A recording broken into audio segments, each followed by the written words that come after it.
बिस्मिल्लाहिर्रहमानिर्रहीम नहमदहू व नुसल्ली अला मुहम्मद रसूलुल्लाह करीम। ये प्रॉब्लम डिफरेंशियल इक्वेशन के linear differential equation of the second order chapter से है, क्योंकि दो बार देखने डिफरेंशिएशन हो रहा है और कोएफिशिएंट जो है वो वेरिएबल यहाँ पर हैं।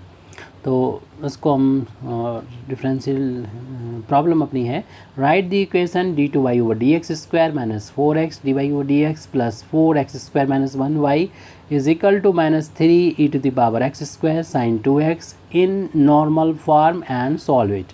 इसमें अगर नॉर्मल फॉर्म ना भी लिखा हो, सिर्फ लिखा हो कि सॉल्व कर रही है इसको, तो सॉल्व करना। फ़िलहाल हमको जो है राइट करना है इस इक्वेशन को नॉर्मल फार्म में, उसके बाद सॉल्व करना है। अगर नॉर्मल फार्म ना भी लिखने को आए तब भी आप इसको नॉर्मल फार्म में कन्वर्ट कीजिए और फिर सॉल्व कीजिए, क्योंकि इससे पहले के जो मेथड है वो यहाँ पर हमको फेल होते हुए नज़र आ रहे हैं, वो यहाँ पर अप्लीकेबल नहीं है, तो आप यही यूज़ करेंगे। तो सबसे पहले तो अपनी जो गिवन डिफरेंशियल इक्वेशन है वो लिख देते हैं। गिवन डिफरेंशियल इक्वेशन है D two Y over D X square minus 4 times X D Y over D X plus 4x square minus 1y और राइट हैंड साइड में minus 3 E to the power X square multiplied by sine 2x।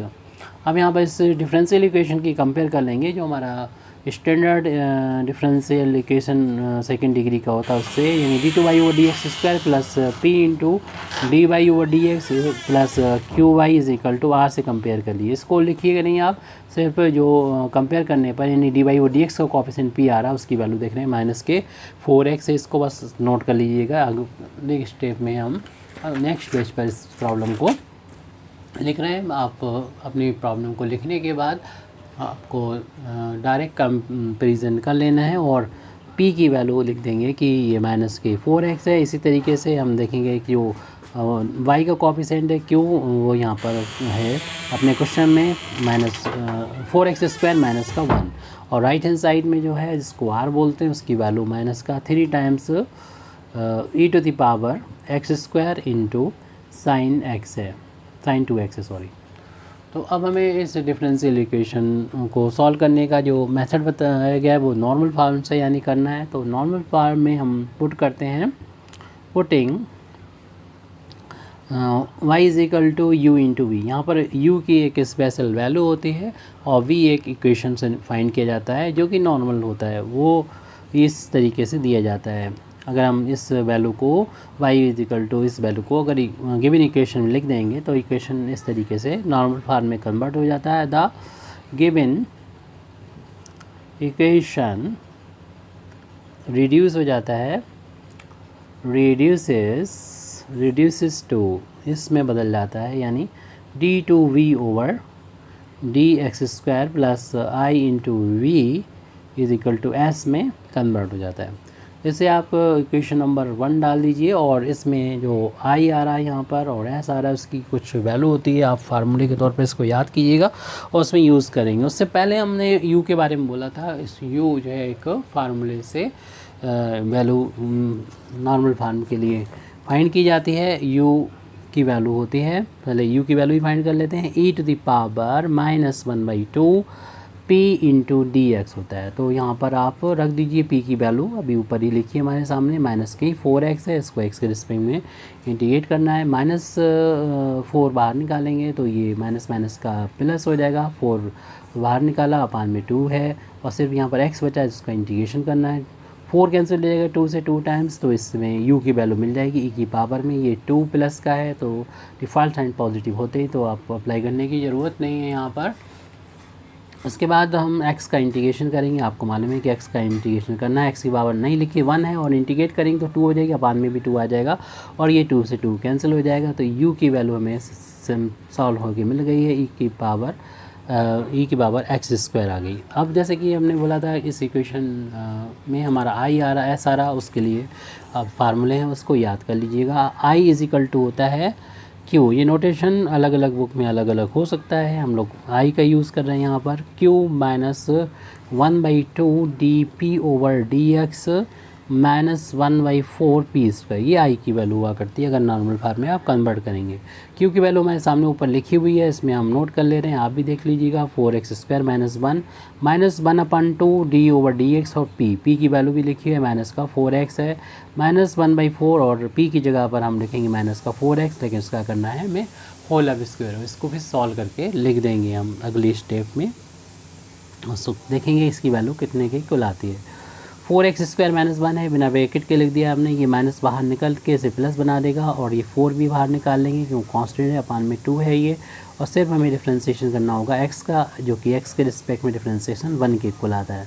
-1/4 लिखा हुआ है, और यहाँ पर minus का square plus होता है, 4 का स्क्वायर 16 होता है, x का स्क्वायर x² होता है। यह 16 4 से कैंसिल हो जाएगा 4 टाइम्स, तो हमारे पास बचेगा आई की वैल्यू 4x² -1, और प्लस ये 4 कैंसिल हो जाएगा 2 से, 2 टाइम 2 × 1 2 होता है, माइनस ये 4x² है। देखेंगे ये 4² प्लस का ये माइनस का कैंसिल हो जाएगा, और ये 2 में से 1 माइनस होगा, तो ये वैल्यू आई की बहुत सिंपल सी वैल्यू 1 के इक्वल आ गई है। लेकिन साथ ही साथ हमें एस की वैल्यू भी फाइंड करना है, जो इक्वेशन नंबर 1 में राइट हैंड साइड में, और इसका फार्मूला होता है capital R e⁻1/2 p × dx होता है। तो कैपिटल R की वैल्यू हमने शुरुआत में हमारे ऊपर लिखी हुई है, हमने छाटी थी, ऐसे कंपेयर करके फाइंड की थी। R की वैल्यू थी -3e⁻x² × sin 2x। फिर उसके बाद हमें e लिखना है और उसकी पावर 1/2 करना है, और फिर उसमें p की वैल्यू डालना है जो कि -4x है, और इसको x के रिस्पेक्ट में इंटीग्रेशन करना है। तो कैपिटल X की वैल्यू हमें सॉल्व करना है, यानी -3e⁻x² × sin 2x × e⁻, ये -4 को बाहर निकाल लीजिए तो -4/2 हो जाएगा। सिर्फ यहाँ पर x बचा है जिसको x के रिस्पेक्ट में इंटीग्रेशन हमको करना है। तो ये हमारी s की वैल्यू आ चुकी है -3e⁻x² × sin 2x, और ये 4 कैंसिल हो जाएगा 2 से, 2 टाइम्स, तो ये e की पावर हो जाएगी -2, और यहाँ पर इसका इंटीग्रेशन करेंगे तो x² 2 आ जाएगा, जो 2 से 2 कैंसिल हो जाएगा, तो e की पावर -x² आ जाएगा। तो s की वैल्यू हो गई, s की वैल्यू यहाँ पर हम लोग लिखेंगे सॉल्व करने के बाद। हमारा माइनस का 3 तो पहले ही चल रहा था, शुरू में लिखा हुआ था, -3 नोट कर लीजिए, e⁻x² नोट कर लीजिए, और sin 2x है, फिर e⁻x² है। अब बेस सेम है, यहाँ पर e है, आपको मालूम है बेस जब सेम होते हैं तो आपको 2 बार लिखने की ज़रूरत नहीं है, आप सिर्फ एक बार लिखेंगे, जो भी पावर हैं उनको ऐड कर देंगे, यानी यहाँ पर माइनस का x² है, इसमें ये प्लस के x² वाली पावर को ऐड कर दिया जाएगा, इनटू में sin 2x है। ये प्लस माइनस कैंसिल हो जाएगा, s = -3e⁻0 हो गई, कैंसिल हो गए ऊपर। तो हम लोग जानते हैं कि ये e⁻0 की वैल्यू जो होती है वो 1 के इक्वल होती है, किसी की पावर भी 0 1 के बराबर होता है, बस ये इन्फिनिटी या 0 ना हो तब। 3 ये वैल्यू 1 के इक्वल हो गई, और ये sin 2x आ गया। तो s की वैल्यू यहाँ पर हम लोगों ने सॉल्व कर ली, -3 × sin 2x। तो इस जब हमें s की वैल्यू मिल गई, i की वैल्यू मिल गई, तो इक्वेशन नंबर 1 हमने इसीलिए वहाँ पर एड्रेस डाला था उसका, ताकि हम इन वैल्यूज़ का i और s का यूज़ करके वहाँ पर उसमें पुट कर दें। तो putting this value in equation number 1, putting these value of I and s values of I and s in equation number 1। Equation number 1 में ये वैल्यू डालेंगे तो मिलेगा हमको d/dx² प्लस i की जगह पर 1 था, into v = right hand side में r की वैल्यू, s की value sorry, -3 × sin 2x। Equation number 1 में i की वैल्यू रख दी और हमने s की वैल्यू रख दी। अब ये जो इक्वेशन है ये तो आपके जो कहा गया था कि नॉर्मल फार्म है, तो इसकी हम नॉर्मल फार्म में हमने इसको बदल दिया है, यानी जो गिवन इक्वेशन है वो नॉर्मल फार्म में उसकी पूछी गई थी, तो हमारे भी आ गई। इसको इक्वेशन नंबर हम 2 डाल देते हैं। अब इस डिफरेंशियल इक्वेशन को हम सॉल्व करना अगर चाहते हैं तो ये देख रहे हैं कि linear differential equation with constant coefficient है, यानी कोफिशिएंट कांस्टेंट है। ऐसे केस में इसमें हम अगर डी नोटेशन में कन्वर्ट कर दें तो ज़्यादा बेहतर रहेगा, यानी d/dx को हम कैपिटल D से लिखें, यानी 2 बार डिफरेंशिएशन अगर हो रहा है तो इसे d² से लिखा जाएगा। तो ये इक्वेशन ये 2 है, इसे हम ऐसे लिख सकते हैं d² D square V plus का वी इंटू वन वी हो जाएगा, ये ऐसे लिखा रहने दें, minus three into sine two X, क्योंकि अगली स्टेप में हम वी को राइट हैंड साइड में जब बाहर लेंगे कॉमन लेंगे तो ये D square plus one into V हो जाएगा और right hand side minus three into sine two X हो गया। अब इस डिफरेंशियल इक्वेशन नंबर 2 ही है एक्चुअल में, तो इसका सोल्यूशन अगर लिखना होता है तो हम इसकी एक्सिलरी इक्वेशन लिखते हैं। तो इट्स एक्सिलरी यानी इसकी जो हेल्पिंग इक्वेशन है, एक्सिलरी इक्वेशन इस आप क्या करते हैं, वी का जो डिपेंडेंट वेरिएबल होता है वी, उसका जो कोएफिशिएंट जो डी का फंक्शन होता है उसमें डी की जगह पर एम पुट कर देते हैं और उसको ज़ीरो के बराबर रख देते हैं। इससे एम की दो वैल्यू मिल जाएंगी, क्योंकि एम में दो पावर है, वन को उधर ट्रांसपोज करेंगे माइनस वन मिलेगा, एम की वैल्यू फाइंड करेंगे, स्क्वायर हटाएंगे, स्क्वायर रूट लग जाएगा यहाँ पर, इसकी दो वैल्यू प्लस और माइनस होती है, ये माइनस वन पे स्क्वायर रूट लगा है और आपको मालूम है माइनस वन का जो स्क्वायर रूट होता है उसे आयोटा यानी आई से डिनोट किया जाता है। तो एम की दो वैल्यू कंजुगेट फार्म में आ गई, यानी एक प्लस है दूसरी माइनस है। तो इस जब कंजुगेट फार्म में आती हैं तो आई का कोएफिशिएंट यहाँ पर नहीं लिखा तो वन है, तो हम यहाँ पर इसको देख के वी का यानी जो इक्वेशन 2 है उसका कम्प्लीमेंट्री फंक्शन लिख सकते हैं, क्योंकि कम्प्लीमेंट वी की वैल्यू निकालना है तो complementary function plus particular integral ये हमें फाइंड करना होगा।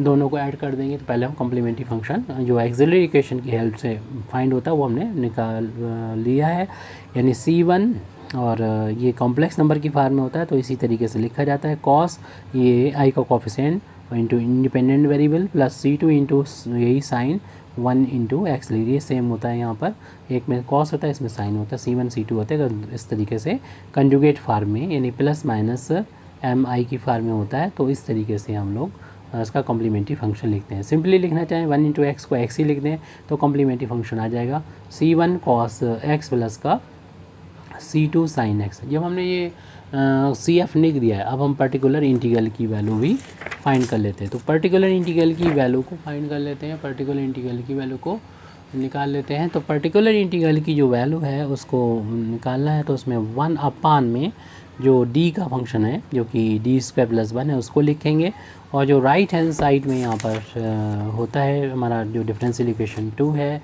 या इसको हमने सॉल्व करके लिया, इसको देखें चाहें तो वो है उसको लिखा करते हैं। वो फंक्शन इस पर हमारा जो ऑपरेटर ऑपरेट होता है minus three sine two x, minus का three into sine two x. तो यहाँ पर माइनस थ्री इंटू में कांस्टेंट है तो इसे आप इस ऑपरेटर के बाहर लिख दीजिए माइनस का थ्री को, ये ऑपरेटर सिर्फ इस पर ऑपरेट होगा डी स्क्वायर प्लस वन को। आपको मालूम है साइन हो या कॉस हो तो आप इसका कोफिशिएंट देखते हैं शॉर्टकट मेथड में, और जहाँ पर डी स्क्वायर होता है वहाँ पर आप इसको रख देते हैं इस कोफिशिएंट को, यानी 2 को रख देंगे, लेकिन साथ ही साथ आप उससे पहले माइनस लगा लेते हैं। ये माइनस आप होल ऑफ स्क्वायर में 2 के स्क्वायर यानी ब्रैकेट को 1 करके स्क्वायर ना करें, -2 अलग है 2 का स्क्वायर अलग है, इतनी चीज़ को ध्यान रखें, इस गलती को ना करें। साइन 2x अब ये सॉल्व हो जाता है जब ये स्पेशल जो है साइन या कॉस के लिए ये होता है और इसमें भी ये वैल्यू 0 ना हो तब ये अप्लीकेबल होता है, शॉर्टकट मेथड होता है जिससे पर्टिकुलर इंटीग्रल की वैल्यू को हम लोग फाइंड कर लेते हैं। -3 और अपान में माइनस का 2 का स्क्वायर 4 हो जाएगा, माइनस तो बाहर रहेगा, प्लस का 1 है, और आपको ये पता चल गया होगा कि शुरुआत में -3 क्यों दे रखा है, क्योंकि डिनोमिनेटर में ये -3 बच रहा है तो पूरा ये इससे कैंसिल हो जाएगा, माइनस भी 3 भी, इस तरीके से ओनली हमारा पर्टिकुलर इंटीग्रल की वैल्यू sin 2x आ जाएगी। अब हमने पर्टिकुलर इंटीग्रल की वैल्यू भी फाइंड कर ली है, जैसे कि अभी हमने देखा था कि v की वैल्यू कैसे निकालेंगे, तो हम कह सकते हैं कि कंप्लीट सॉल्यूशन आ गया है, सॉल्यूशन ऑफ इक्वेशन नंबर 2 का, जो कि ऑफ 2 इज़ v के फॉर्म में दिया जाएगा जो कॉम्प्लीमेंट्री फंक्शन, और अभी पर्टिकुलर इंटीग्रल फाइंड किया उसको ऐड करके मिलेगा। तो अभी हम लोगों ने कॉम्प्लीमेंट्री फंक्शन लिखा था C1 cos x प्लस का C2 sin x, उसके बाद तो पर्टिकुलर इंटीग्रल की वैल्यू जो है वो भी sin 2x निकली थी, और हमारा जो गिवन डिफरेंशियल इक्वेशन था उसका हमें सॉल्यूशन फाइंड करना है, तो उसका हमने सॉल्यूशन माना था y = vx, तो उसमें हमें y = u v और वहाँ पर हमने u और v की वैल्यू रख देना है, हमें सॉल्यूशन मिल जाएगा। यानी हमको चाहिए है जो रिक्वायर्ड सॉल्यूशन, द रिक्वायर्ड जो हमें चाहिए है यानी ओरिजिनल जो हमारा इक्वेशन उसका, the required solution of given differential equation is y is equal to U into V से दिया जाएगा। और u की वैल्यू शुरुआत में ही हम लोगों ने फाइंड कर ली थी, u की वैल्यू जो कि e⁻x² थी, और v की वैल्यू अभी निकली, इसको ब्रैकेट में लग देंगे c1 cos x प्लस का c2 sin x प्लस का sin 2x। तो इस तरीके से हमारा ये सोल्यूशन आ चुका है। Thank you very much Indeed for listening me. व आखिर दावाना अल्हम्दुलिल्लाहि रब्बिल आलमीन।